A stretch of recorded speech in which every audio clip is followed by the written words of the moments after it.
Football কেবলই শুধু গোলের খেলা নয়, কখনো কখনো একজন খেলোয়াড় আসে যে পুরো খেলাটাকেই শিল্পে পরিণত করে। ১৯৮০ সালে ব্রাজিলের পোর্তো আলেগ্রাতে জন্ম নেওয়া এক ছেলেকে দেখে কেউ কখনো ভাবেনি যে একদিন কোটি মানুষের মুখে হাসি ফোটাবে এই ছেলেটি। তার নাম ছিল রোনালদিনহো। শৈশবেই বাবাকে হারিয়েছিলেন সে, কিন্তু বলটা কখনো তার পা ছাড়েনি। রাস্তার ধুলো, ছোট মাঠ আর অগণিত স্বপ্ন নিয়ে শুরু হয়েছিল এক জাদুকরের গল্প। তার ড্রিবল ছিল কবিতা, তার পাস ছিল শিল্পকর্ম, আর তার হাসি ছিল ফুটবলের সবচেয়ে সুন্দর দৃশ্য। যখন সে বার্সেলোনার জার্সি গায়ে চাপালো, তখন যেন পুরো পৃথিবী এক নতুন ফুটবলকে দেখতে শুরু করলো। দুই তিনজন ডিফেন্ডারকে একসাথে কাটিয়ে যাওয়া, নলুক পাস, অবিশ্বাস্য ফ্রি কিক, আর সেই বিখ্যাত এলাস্টিকো। মনে হতো বলটা যেন তার পায়ের সাথে কথা বলে।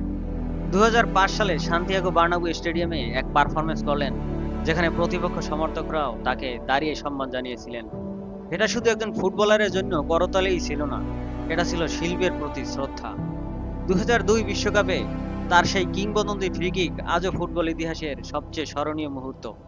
সে বিশ্বকাপ জিতেছে, ব্যালন ডি'র জিতেছে, চ্যাম্পিয়ন্স লিগ জিতেছে, কিন্তু তার সবচেয়ে বড় অর্জন ছিল অন্য কিছু।